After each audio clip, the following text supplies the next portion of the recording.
Assalamualaikum warahmatullahi wabarakatuh.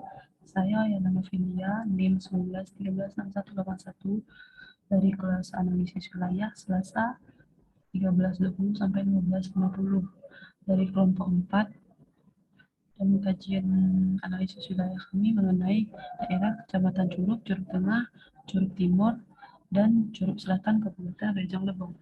Jadi di sini saya akan mempresentasikan mengenai generalisasi analisis wilayah kecamatan kelompok 4. Yang pertama yaitu kajian fisik fungsi kawasan. Metode analisis yang digunakan itu menggunakan metode scoring pada faktor yang mempengaruhi fungsi kawasan, yaitu lereng, curah hujan, dan jenis tanah. Itu merupakan 3 peta bahan yang digunakan pada fungsi kawasan. Jadi kawasan hutan lindung terdapat besar dari 175, selanjutnya itu kawasan penyangga 125 sampai 174. Selanjutnya yaitu kawasan budidaya tanaman tahunan 124 sampai 75. Selanjutnya itu kawasan budidaya tanaman semusim atau pemukiman kurang dari 74. Jadi kesimpulannya pada fungsi kawasan ini berdasarkan hasil analisis daerah Kecamatan Curug, Curug Selatan, Curug Tengah, dan Curug Timur lebih dominan cocok dengan lahan sebagai kawasan budidaya tanaman tahunan dan dapat dikembangkan seperti hutan produksi tetap, hutan tanaman industri, maupun tanaman buah-buahan. Selanjutnya yaitu kemampuan lahan. Jadi metode analisis di sini wilayah dianalisis menggunakan metode matching dengan beberapa faktor penghambat yang terdiri dan yang tersedia datanya itu kelerengan, kedalaman sulung tanah, tekstur atas dan tekstur bawah tanah, dan drainase tanah. Kemampuan lahan dikelompokkan menjadi 8 kelas. Jadi dapat disimpulkan pada kemampuan lahan ini berdasarkan analisisnya, kemampuan lahan kelas 6 tidak cocok untuk penggunaan pertanian. Penggunaannya terbatas untuk tanaman rumput atau padang pengembalaan. Selanjutnya itu kerawanan longsor. Metode analisisnya untuk daerah rentan tanah longsor digunakan formula kerentanan tanah longsor. Kesimpulannya pada kerawanan longsor ini, Kecamatan Curug, Curug Selatan, Curug Tengah, dan Curug Timur mengklasifikasikan kerawanan bencana longsor yang lebih mendominasi adalah pada kerawanan sedikit rawan dengan luas 109,41 hektar. Selanjutnya kerawanan gempa. Metode analisisnya itu kerawanan gempa di Indonesia menggunakan metode scoring dengan beberapa faktor yang mempengaruhi, yaitu geologi, kemiringan lereng, kegempaan, dan struktur geologi. Kesimpulan mengenai kerawanan gempa ini memiliki kerawanan gempa dengan kelas yang stabil. Selanjutnya itu kerawanan banjir. Untuk metode analisisnya itu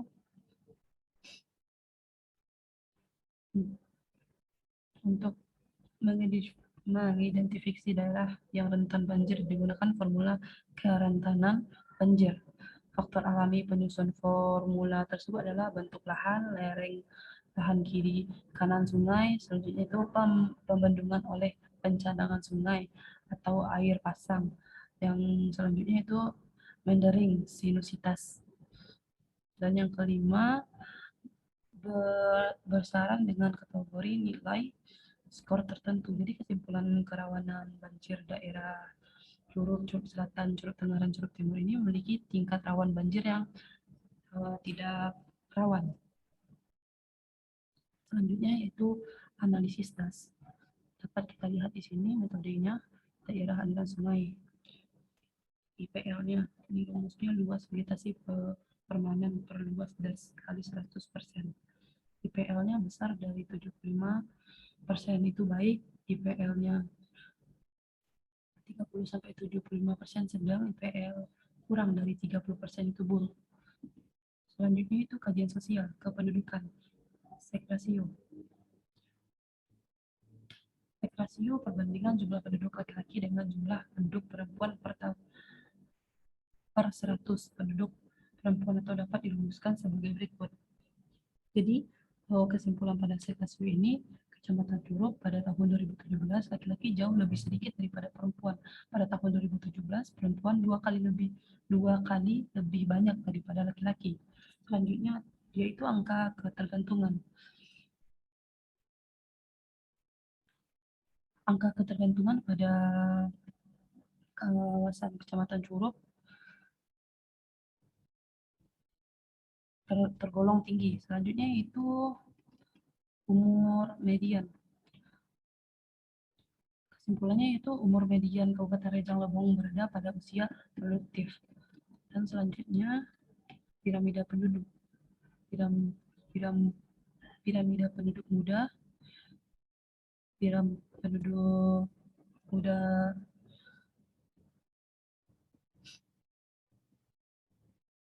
itu di bawah 19 tahun. Hal ini dapat terjadi karena angka kelahiran lebih besar daripada angka kematian. Dan biasanya kejadian ini terjadi di negara berkembang. Dan ada piramida penduduk stasioner, piramida penduduk tua. Jadi kesimpulan pada piramida penduduk ini, Kabupaten Rejang Lebong memiliki angka kelahiran yang lebih besar daripada angka kematian. Selanjutnya ini kepadatan penduduk. Jadi kepadatan penduduk merupakan hasil pembagian jumlah penduduk per luas wilayahnya. Pertumbuhan penduduk adalah presentasi pertambahan penduduk dari tahun ke tahun atau dalam skala waktu tertentu. Jadi kesimpulannya pada kepadatan penduduk ini terus meningkat dan pertumbuhan penduduknya Kecamatan Curug Utara dikenai pada tahun 2014 ke tahun 2015 ini mengalami penurunan pada tahun 2015 ke tahun 2017. Ketenaga kerjaan. Ketenaga kerjaan ini merupakan segala sesuatu yang berhubungan dengan tenaga kerja pada waktu sebelum, selama, dan setelah selesai masa hubungan kerja, baik pada pekerjaan yang menghasilkan barang maupun pekerjaan berupa. Jadi kesimpulannya pada ketenaga kerja ini, tingkat ketenaga kerjaannya mengalami peningkatan angkatan kerja. Selanjutnya itu pertanian. Dalam arti luas, terdiri dari 5 subsektor yaitu tanaman pangan, perkebunan, peternakan, perikanan, dan kehutanan. Jadi kesimpulannya mengenai pertanian,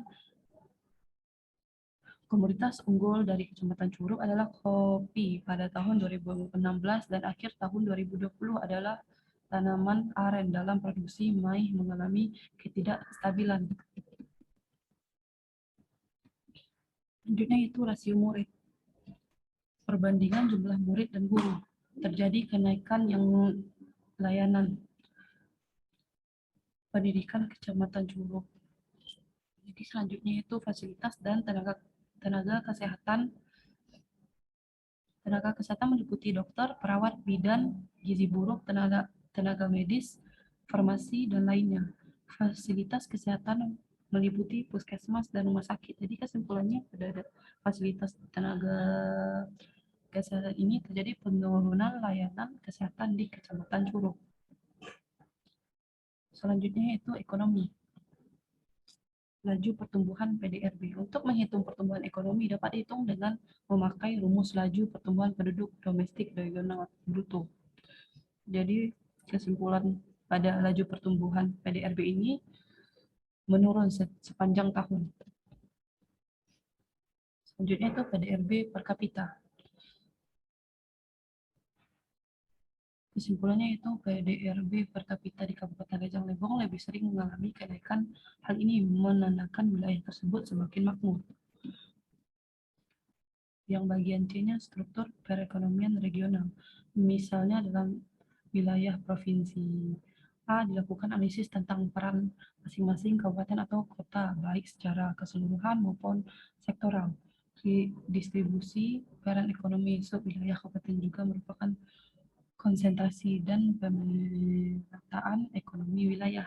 Jadi kesimpulannya pada struktur perekonomian regional ini, konsentrasi dan pemerataan ekonomi wilayah tersebut wilayah Curug stabil. Sektor yang dominan dalam perekonomian di Kabupaten Rejang Lebong adalah pertanian, kehutanan, dan perikanan. Selanjutnya yaitu sarana dan prasarana. Yang pertama ada pendidikan. Jadi kesimpulannya, berdasarkan data di atas, maka dapat kita ketahui dan kami simpulkan bahwa ketersediaan sekolah tingkat dasar serta menengah di Kecamatan Kota Padang masuk kategori memadai. Selanjutnya yaitu kesehatan. Kesehatan di Kecamatan Curug memenuhi standar kebutuhan. Selanjutnya yaitu peribadatan. Kesimpulannya itu sarana peribadatannya mencukupi. Selanjutnya analisis sistem kota. Hal ini membuat Kecamatan Curug Tengah menjadi pusat dari perkotaan jika dilihat dari jumlah penduduk di fasilitas yang tersedia.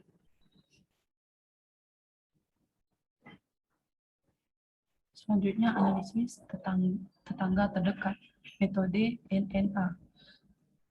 Pola sebaran penduduk di Kabupaten Rejang Lebong adalah mengelompok. Sekian, jika ada salah atau salah kata, saya mohon maaf. Saya akhiri dengan Assalamualaikum warahmatullahi wabarakatuh.